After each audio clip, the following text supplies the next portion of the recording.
So hey friends, welcome back my YouTube channel. आज की इस वीडियो में हम समझेंगे इंडियन पॉलिटी के आर्टिकल 17 के बारे में, जो कि अस्पृश्यता का अंत करता है। और इसके साथ साथ हम कुछ इसके अधिनियमों के बारे में समझेंगे।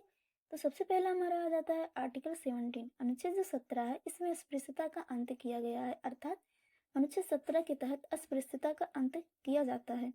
भारत में भेदभाव या फिर कह सकते हैं कि छुआछूत को समाप्त करने के लिए ही अनुच्छेद 17 का गठन किया गया। ठीक है। और इसमें क्या है, देखो, अनुच्छेद 17 के तहत छुआछूत या जाति के आधार पर किसी के साथ भेदभाव नहीं किया जाएगा। इस आर्टिकल 17 का उल्लंघन करते हुए यदि किसी को पकड़ा जाता है तो उसे 6 महीने की सजा या फिर 5 वर्ष की सजा दी जाएगी। ठीक है।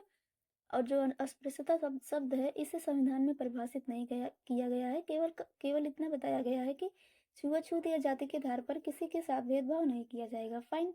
इसके बाद हमारा आ जाता है अस्पृश्यता से संबंधित कुछ महत्वपूर्ण अधिनियम। जैसे कि पहला आता है अस्पृश्यता निवारण अधिनियम 1935।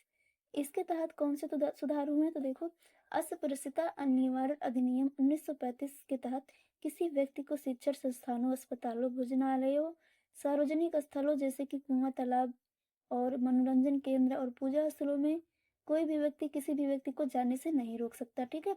ऐसा करने पर उसे दंड का प्रावधान किया जाएगा। तो इसकी बात की गई है अस्पृश्यता निवारण अधिनियम 1935 में। ठीक। इसके बाद सेकेंड वाला जो अधिनियम है, जो कि वर्ष 1976 में इसका गठन किया गया।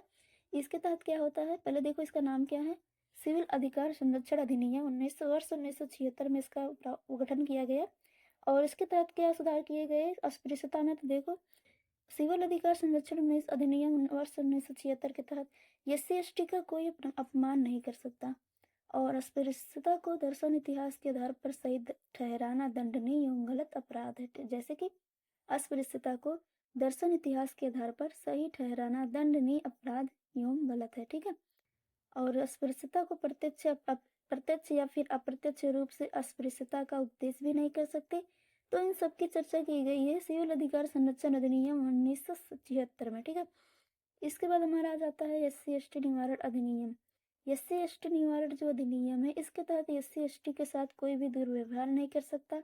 और साथ ही SC/ST को दबाव डालकर कोई भी मतदान नहीं करा सकता। और किसी भी SC/ST का कोई यौन शोषण नहीं कर सकता।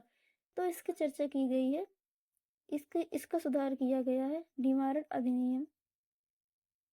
अधिनियम में। ठीक है। SC/ST निवारण अधिनियम में।